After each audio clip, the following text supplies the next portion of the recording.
My name is Gareth Gregory on behalf of Power and Electricity World Africa 2018. I have the great pleasure of having a bit of a better understanding of the Tanzanian power market. And there's no one better to give us a bit of advice on that than Mr. Mohamed Rwiza, who's the Managing Director of the Ruskazone Maziada Power Plant Company Limited in Tanzania. Yes. Warm welcome to you. Yes, yes. I think let's get into a bit of the detail up front. And Tanzania is a very interesting prospect for international investors. Yes. You're obviously quite rich in gas. You haven't necessarily resolved all the energy shortage issues, but nonetheless, you've had some very fruitful discussions with your neighbors. Do you want to give us a bit of positioning very, very quickly as to what is the state of the Tanzanian power market and how you're utilizing excess capacity from your neighbors in order to keep your economy running? Yes, Tanzania now is power capacity is 81,500 megawatts, and they are released the power master system plan. They went to increase the power capacity from 1,500 megawatts to 10,000 megawatts. 10 gigawatts? Yes. So now they have already a project, the government. There is a Kinyezi 1, Kinyezi 2, Kinyezi 3, and the Kinyezi 4. Kinyezi 1, they are using the government resource for implementation of that project, and now they will completely installed in a grid, national grid, 150 megawatts, and now they are in expansion. Every month they install 50 megawatts. So there is another Kinyezi 2, they are in construction process, and the Kinyezi 3, they are also in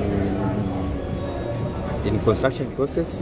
So our government was planning to increase the capacity, but it's not easy for the government only to invest in infrastructure for power. So they are just looking the private investors to Tanzania, and now they have removed some barriers which caused some private investors not to come in Tanzania. Example, environmental impact assessment was taking more than 18 months for certificate approval. So this was disguised for some of private investors. A bit of discouragement because of the lengthy delay. Yeah. Now by government was removing that barriers. Honorable Excellency Dr. Magufuli was now ordered as a National Environmental Council name to allow all investors to start the investment without environmental impact assessment. Then the certificate will follow up after the implementation. So this was encouraging more private investors to come in Tanzania for power infrastructure.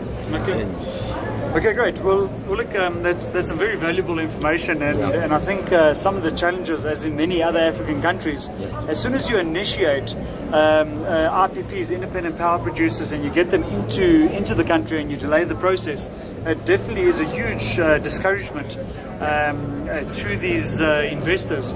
But I think what is very important is the power master system, and if I understand you correctly, it gives you a bit of direction. It gives you a bit of strategy in the way that things are going to be rolled out. So this power master system, is that similar to the integrated resource plan in South Africa that says over the next number of years we will have this type of technology in this amount of that technology, and this is the timing of when we're going to commission? Is that a similar type of deliverable, and the information that you get out of it, is that aligned? Is that similar? Yeah. Even in Tanzania, the power master system was shown. There is shown the mid-term. There is a short term from 2015 to 2020. Also, there is a mid-term planning from 20 to 2030, and there is a long term from 2030 to 2040. So from there, they need the amount more than 46 billion US dollars for investment, and from there they have already planning for, because we have a natural gas more than 55 trillion cubic feet. So now they are encouraging for investors to come in Tanzania to invest about that one. Also, they have a new technology. They use a new technology, especially in coal, because we have a coal there. They use a super structure. So they are just trying to use a new technology. Gotcha. And So they mention it in the power master system. very good. Yeah. And I think an important question here Yeah. is, do you feel it's going to be a centralized solution, distributing power through transmission lines, or do you think it's going to be a decentralized system where you have pockets of generation supplying the load in Tanzania? Yes, they have also planning for transmission system. They have a backbone already completed the project from Iringa to Shinyanga, and they That's are quite a sizable project then. yeah, and they are planning to extend from Mbeya to north through back to Arusha for transmissions in order to the northern part. They are not a national grid, and they went to extend the expansion to south part to Mtwara. Also, that part was not a national grid, so they plan 2020 to be finished all this project. So it means that will allow the country to do some business for interconnected to Zambia, to Kenya, and to Mozambique. Now, what if the strategy changes a bit and you don't get the required investment for the transmission? Then what do you do at that point? Then do you consider decentralized or distributed energy generation? So then you don't need the transmission line. You can potentially build a microgrid. Yeah, they need transmission line because they want to export. Okay, so there's a very much an underlying strategy here. And in some cases, I mean, what is the percentage of energy poverty? What percentage of the population doesn't have power? Oh, in Tanzania, population of people was 50 million. And in rural areas which have access to electricity is almost 7%. And then the government went to increase the percentage for rural areas to 14%.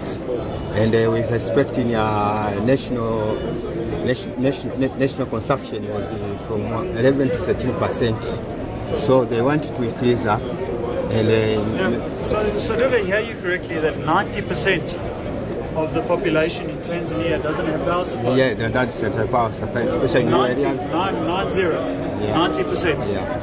Okay, so it's 20. Especially in rural areas. Yes, so that is 45 million people. Yeah. Okay. Yeah. Okay. So taking that into account, so your strategy is to export power. Yeah. Now, how do you deal with the percentage of the population that doesn't have supply of electricity? Because if the strategy is to build transmission line to export and make revenue, how do you electrify all the villages along the way that are in the rural areas? In rural areas, they have a plan from there. There they have phase 1, phase 2. So they are just they have a project where they are just connected to the rural areas. And this year it was already maybe to most of 50% of the rural areas already have infrastructure for electricity. And they are using of grid isolated, so many in solars. So the government was planning well, and the government sees a problem for the people because they don't have money for installations. So he just tried to remove some transmission fees, connection fees, and they allow some areas to connect, and then they pay installment. So the problem is not for infrastructure because the government is already tried to go to the village, and there is a continuous project under layers now. But the problem is our people are still very poor to accommodate that one. That's the problem. Mohamed, Yes. what are the two most important steps that Tanzania needs to take in the next 3 years so you can start mitigating energy poverty and you can achieve the build of your transmission infrastructure so you can export power? What are the two steps that need to be taken? One step is just to make sure that in the rural areas they have electricity, and in order to remove some poverty for our peoples, because the energy is the one who remove the poor, the poverty. So when you go to the village, you have access of electricity. They can do anything. Some people they can do as a wedding fabrications, and other they can do by using machine for milling and etc. So the government was planning for that. Then to export, because they plan to get more than 10,000 megawatts in 3 years, and our demand for capacity will be not for 10,000 megawatts. So the excess we can export to Kenya, Malawi, Zambia, and Mozambique. Very good. So the government will get some money and they increase some GDP from there, because now GDP is 1% participate from electricity. So if I understand the priorities correctly, firstly it's for the people living in Tanzania. Yes. You're going to try and resolve the energy poverty, and then as a second priority you're going to look at the build a transmission line for exports and creating revenue. Yes. Well, Power and Electricity World Africa 2018, you've got a very clear and very practical snapshot on Tanzania and the potential development initiatives that are going to be taking place over the next 3 years. We're moving towards 10 gigawatts of potentially exported power, but nonetheless there's very firm priority to try and mitigate energy poverty, which I believe is sitting in excess of 90% on the ground in Tanzania. And on behalf of Power Electricity World Africa, we thank you for your participation, and thank you very much for the input. Yes, thanks. Great. Thank you.